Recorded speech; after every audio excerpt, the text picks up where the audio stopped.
Propicias noches, cacaricuétanos. De todos los gángsters reales que han sido llevados al cine, el más famoso es, sin duda, Alfonso Gabriel Capone. De origen italiano, nació en Brooklyn en 1899. Fue apodado Cara Cortada o Scarface porque presentaba una apreciable cicatriz en la mejilla. Aunque se le supone el responsable de cientos de asesinatos en el Chicago de los años 20, paradójicamente Capone nunca fue condenado por los crímenes que cometió, ni siquiera los relativos a la llamada masacre del día de San Valentín, que ha sido recreada decenas de veces en el cine, por ejemplo en Con faldas y a lo loco de Billy Wilder. Fue arrestado en 1931 por evasión de impuestos y condenado a 11 años de prisión, siendo liberado en 1939 por buena conducta.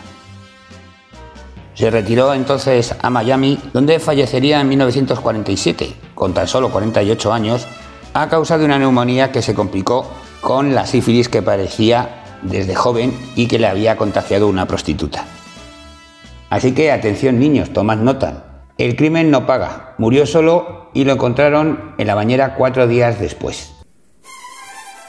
La primera peli que trata sobre su vida es Scarface, el terror de Lampa, cinta dirigida por Howard Hawks en 1930. No se pudo estrenar hasta 1932 porque la oficina de censura, que ya empezaba a hacer sus gracietas, se empeñó en que Hawks cambiara el final. Podemos encontrar las dos versiones en un DVD, pues en los extras tenemos la original. Por razones obvias y para evitar morir por ingestión masiva de plomo, Hobbs le cambió el nombre al protagonista. Ahora se llamaría Tony Camonte y no Capone. Desde luego no eran tiempos para enfadar al señor Capone. Hobbs nos narra cómo el personaje interpretado por Paul Mooney, un pistolero de origen italiano ignorante y sin escrúpulos, es el lugarteniente de Johnny Lobo, el ampón más poderoso de Chicago. Ambicioso y cruel, Camonte irá eliminando poco a poco a los rivales de Lobo, hasta que con la ayuda de su amigo Gino Rinaldo también elimina a Lobo y se convierte en el amo de una ciudad. Rinaldo está interpretado por George Raff, que alcanzó la fama por esta película y que fue muy amigo de gángsters reales como Bugsy Siegel, el creador de la ciudad de Las Vegas, y Meyer Lansky, el hombre que lavaba el dinero de Lucky Luciano y que probablemente ordenó el asesinato de Bugsy. Excelente película, la vamos a recomendar por ser la primera, porque es muy buena película y porque os servirá de comparación con El precio del poder, de la que hablaremos en este mismo programa. Con la entrada en vigor del Código Hays en 1934, se prohibió realizar películas basadas en la vida de gángster de la vida real. Esta prohibición se levantó a finales de los años 50 y en 1959 se estrenaría Al Capone, dirigida por Richard Wilson y protagonizada por el gran Rod Steiger. La película narra con bastante veracidad la ascensión y caída del personaje, describiendo sus crímenes, sus traiciones y su decadencia y muerte. Buena película, la recomendamos sobre todo como referencia biográfica del personaje. En 1967, Roger Corman dirigió La matanza del día de San Valentín. En esta ocasión, Capone es interpretado por el excelente Jason Robards y asistiremos a los enfrentamientos entre las bandas de Moran y Capone por el control del contrabando y el juego en la ciudad de Chicago desde 1924. Estos enfrentamientos culminarían con la ejecución, el 14 de febrero de 1929, de 5 miembros de la banda de Gus Moran, más un mecánico y un doctor. Aunque algunos críticos la califican, yo creo que exageradamente, de la mejor película de gángster jamás rodada, bueno, yo la voy a recomendar, está muy bien, pero bueno. Por cierto que en ella podemos ver a unos jovencísimos Bruce Dern y Jack Nicholson como, bueno, papeles meritorios así. En 1975, el mismo Roger Corman produciría el film Capone, que dirigiría Steve Carver. Ben Gazzara es Al Capone, Sylvester Stallone, su lugarteniente Frank Nitti, y John Cassavetes interpretaría a Frankie Yale, el socio neoyorquino de Capone, al que por cierto mandó ejecutar. Película un tanto oscura, aunque sin embargo la recomendamos, y prestad por favor atención a la interpretación de estos tres, especialmente de Stallone, en su primer papel importante. Stallone demuestra lo que ya hemos dicho en otras ocasiones, que bien dirigido y con buen guión es un actorazo. Por supuesto, El precio del poder de Brian De Palma, 1983, es un refrito de la de Hawks de 1930, pero un refrito poderoso y espectacular, de los que os va a gustar porque es una película fundamental en la historia del cine.